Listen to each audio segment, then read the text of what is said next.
नमस्कार, कोडवर्ड संवाद में आपका स्वागत है। हम लोगों की आवाज रमेश पटेल। लोकसभा में विपक्ष के नेता राहुल गांधी सत्ता पक्ष और विपक्ष दोनों के नेता बने।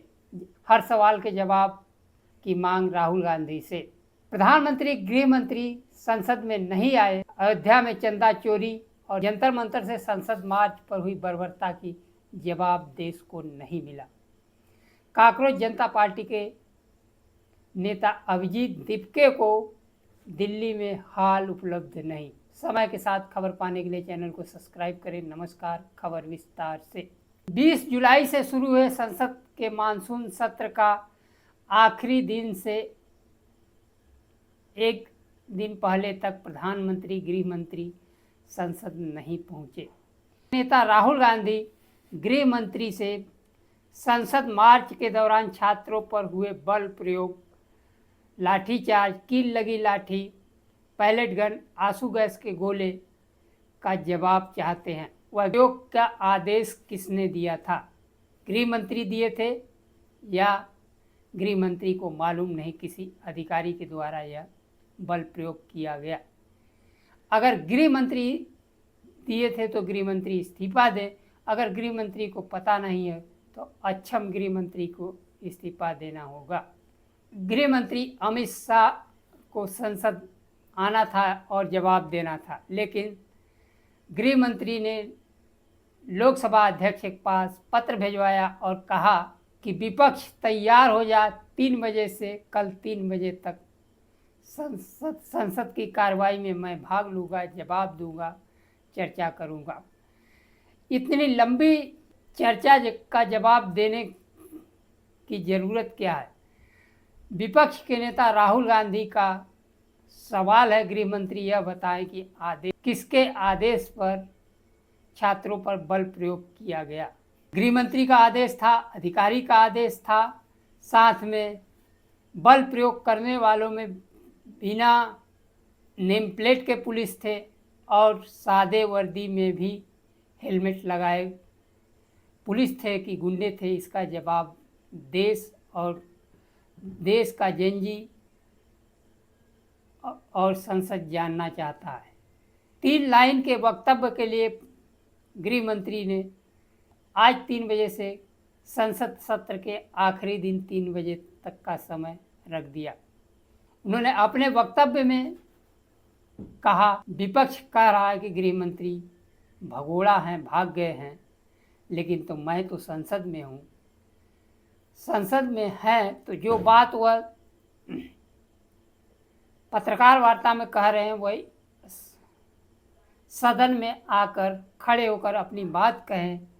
विपक्ष को जो करना है वो कर ले, कम से कम देश को जवाब मिल जाएगा कि लाठीचार्ज, पैलेट गन और कील लगी लाठियाँ और छात्राओं से अभद्र व्यवहार करने का आदेश किसने दिया था?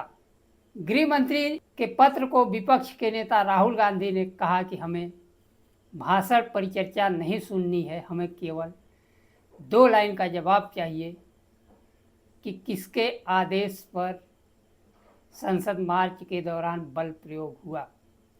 राहुल गांधी अपनी मांग पर अड़े हुए हैं। उन्हें संसद में कथा नहीं, जवाब चाहिए। गृह मंत्री चाहते हैं कि विपक्ष के नेता सत्ता पक्ष विपक्ष पर चर्चा करें और कल हम संसद आकर 1 घंटा प्रवचन दें। यहाँ प्रवचन देश को, विपक्ष के नेता को नहीं चाहिए, सीधे सीधे जवाब चाहिए।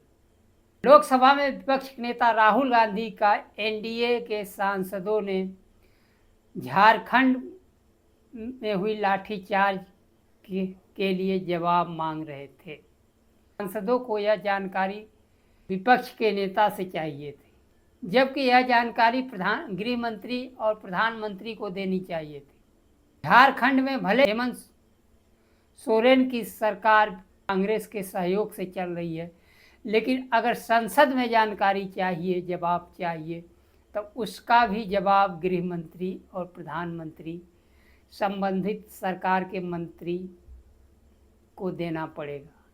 सत्ता पक्ष के लोग भी अब राहुल गांधी से जवाब चाहते हैं। उन बात का पूरा भरोसा हो गया कि प्रधानमंत्री गृह मंत्री नहीं आएंगे, इसलिए लोकसभा में विपक्ष के नेता झारखंड के मुद्दे पर जवाब दें। जबकि राहुल गांधी ने पहले ही स्पष्ट कर दिया है कि छात्रों पर बल प्रयोग नहीं होना चाहिए। हमारी सरकार हो चाहे किसी और की सरकार हो, छात्रों की बात सुनी जानी चाहिए और बल प्रयोग नहीं होना चाहिए। समाजवादी पार्टी के राष्ट्रीय अध्यक्ष अखिलेश यादव राम मंदिर में चढ़ावा चोरी का दान पत्र लेकर समाजवादी पार्टी के सांसद एक बार फिर संसद के परिसर में थे। समाजवादी पार्टी और इंडिया गठबंधन के सांसद चढ़ावा चोरी के मुद्दे पर भी प्रधानमंत्री गृह मंत्री से जवाब चाहते हैं। प्रधानमंत्री गृह मंत्री 20 जून के बाद 20 जुलाई के बाद से संसद की कार्रवाई से गायब हैं और आज तक अयोध्या में चढ़ावा चोरी के मुद्दे की जानकारी सदन में नहीं मिल पाई और न ही काकरोच जनता पार्टी के आह्वान पर हुए आंदोलन पर छात्रों युवकों पर बल प्रयोग किसके आदेश पर हुआ है। राज्यसभा के सभापति ने संसदीय कार्य मंत्री को कहा था कि विपक्ष के मांग पर गृह मंत्री को सदन में जवाब देने की सूचना कर दी जाए। उसके बाद भी गृह मंत्री संसद में वक्तव्य देने के लिए जवाब देने के लिए हाजिर नहीं हुए। वह परिचर्चा चाह रहे हैं। दूसरी तरफ काकरोच जनता पार्टी के नेता अभिजीत दीप के केंद्रीय मंत्री धर्मेंद्र प्रधान के इस्तीफे के बाद हुए समझौते को लागू करने को लेकर दिल्ली में एक बैठक करने वाले थे, लेकिन दिल्ली में उन्हें कोई हाल उपलब्ध नहीं कराया गया। उन्होंने सीधा आरोप लगाया कि भारतीय जनता पार्टी बैठक करने के लिए हाल उपलब्ध नहीं कर, हाल मालिकों को धमकी दे रही है और वह चाहती है कि हमारी बैठक ना हो।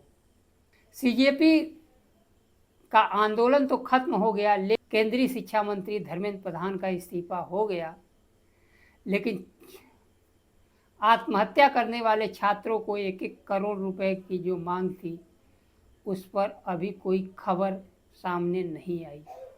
काकरोच जनता पार्टी पर देश भर के जेनजी का दबाव है कि हमारी बातों को सरकार के समक्ष मजबूती से उठाया जाए। इसी दबाव के वजह से अभिजीत दीप के दिल्ली में बैठक करने के लिए आए हुए थे और 10 जगह से उन्हें बैठक करने के लिए हाल नहीं उपलब्ध हो पाया। मंत्रियों के बातों में भरोसा करके आंदोलन तो खत्म कर दिए, लेकिन जो उनकी मांग थी, उनकी मांगों का क्या हुआ यह अभी तक खबर नहीं है। सभा में विपक्ष के नेता राहुल गांधी की छात्रों की गूंज कार्यक्रम कोटा, देहरादून, प्रयागराज, भारतीय जनता पार्टी ने तमाम तरह के व्यवधान डाले। देहरादून में ग्राउंड का शुल्क जमा करने के बाद भी ग्राउंड वापस लिया गया। वही हाल प्रयागराज में हुआ, लेकिन प्रयागराज में जेएनजी और कांग्रेस पार्टी अड़ गई और सरकार को अनुमति देना पड़ा। जब विपक्ष के नेता को सभा करने की अनुमति सरकार नहीं दे रही है तो काकरोच जनता पार्टी को दिल्ली जैसे शहर में बैठक करने के लिए हाल कैसे उपलब्ध कराएगी। काकरोच जनता पार्टी को देश के संविधान और देश के युवाओं पर भरोसा करनी चाहिए। सरकार के सामने न झुकते हुए अपनी मांग के लिए आगे बढ़नी चाहिए। काकरोच जनता पार्टी देश का और देश के जेएनजी का पूरा भरोसा है। काकरोच जनता पार्टी देश का संविधान बचाने की उम्मीद की एक मात्र किरण बनकर उभर रही है और उसका रिजल्ट भी दिखाई दे रहा है। देश के हर संवैधानिक संस्थान जेएनजी के आगे के हर संवैधानिक संस्थानों में जेएनजी के मांगों के आगे कुछ बदलाव दिखाई दे रहा है। हैदराबाद के नलसार विश्वविद्यालय में तो विश्वविद्यालय के छात्रों ने तो देश के मुख्य न्यायाधीश के हाथों से डिग्री लेने से ही इनकार कर दिया। देश के मुख्य न्यायाधीश जिस प्रकार से लाखों नागरिकों का वोट का अधिकार छीने, अंतर से संसद मार्च के दौरान छात्रों के प्रदर्शन पर बल प्रयोग का वीडियो होने के बाद, याचिका जाने के बाद उनके पास समय नहीं देखने का था। अब देश का जेएनजी हर संस्थान और संस्थान के चलाने वाले पर्सन को नाप तौल रहे हैं, कौन संविधान के अनुसार काम चल रहा है, कौन संविधान के विरुद्ध। देर है लेकिन अंधेर नहीं। लोकसभा में विपक्ष के नेता राहुल गांधी जहां अपनी मांगों को लेकर अड़े हुए हैं, वहीं कांग्रेस जनता पार्टी एक बार फिर दिल्ली पहुंच चुकी है। आज के लिए बस इतना ही। नमस्कार। जय संविधान।